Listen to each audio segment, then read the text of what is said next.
Hello everyone, so আজ আমি চলে এসেছি একটা নতুন ব্লগ নিয়ে। ভালো লেগে থাকে অবশ্যই আমার চ্যানেলটাকে সাবস্ক্রাইব করে রেখো, যাতে নতুন নতুন ভিডিওগুলো তোমরা দেখতে পাও। আর সেরকম তোমরা কে কেমন ভিডিও, কেমন টাইপসের ভিডিও পছন্দ করো অবশ্যই এটা কমেন্ট করে জানিও, আমার ভীষণ দরকার। আর বেশিরভাগ তোমরা লং ব্লগ পাবে না খুব একটা, আশা করছি।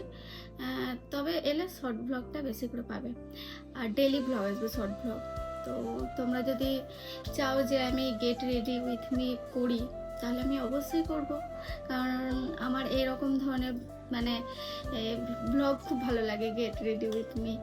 আর চলো এখন আপাতত দেখাই আমি আমার বাড়ির কি অবস্থা হয়েছে। আমি একটু বাইরে গেছিলাম, তো দেখতে পাচ্ছি এখন কানের টানেরগুলো খুলতে হবে, যে ঘড়ি টড়ি পড়ে আছে, জামাটা জাস্ট চেঞ্জ করেছি। তো চলো এগুলোকে খুলে নিই এক এক করে।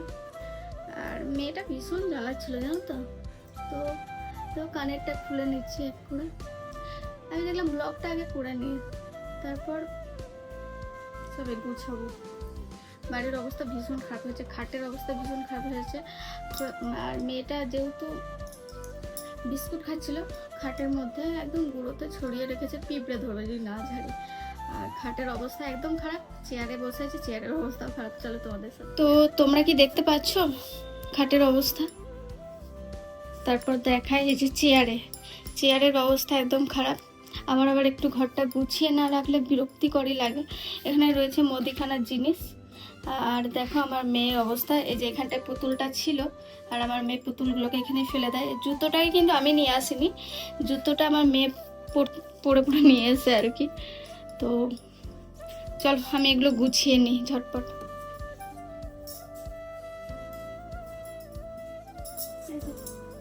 তোমাদের দাদা অফিস গেছিল, যে অফিস থেকে এসে প্যান্টটা রেখেছে, এটা বলতো কালকে পরে যাবে।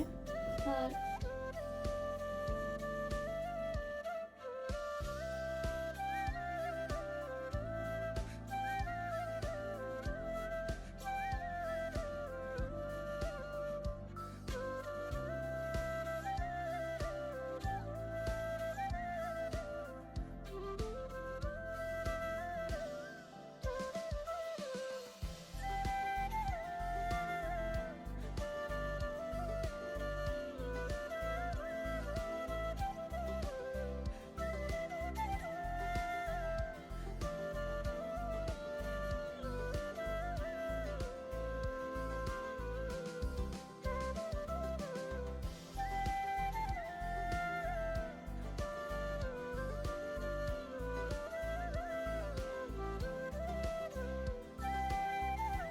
এটা অফিসের জামা, এটা আমার মেয়ের জামা, আপাতত চেয়ারে রাখো।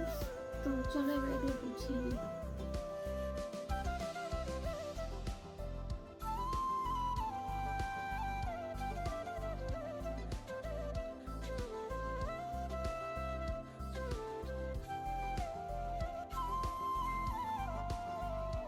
তো দেখো এদিকে আমার গোছানো কমপ্লিট।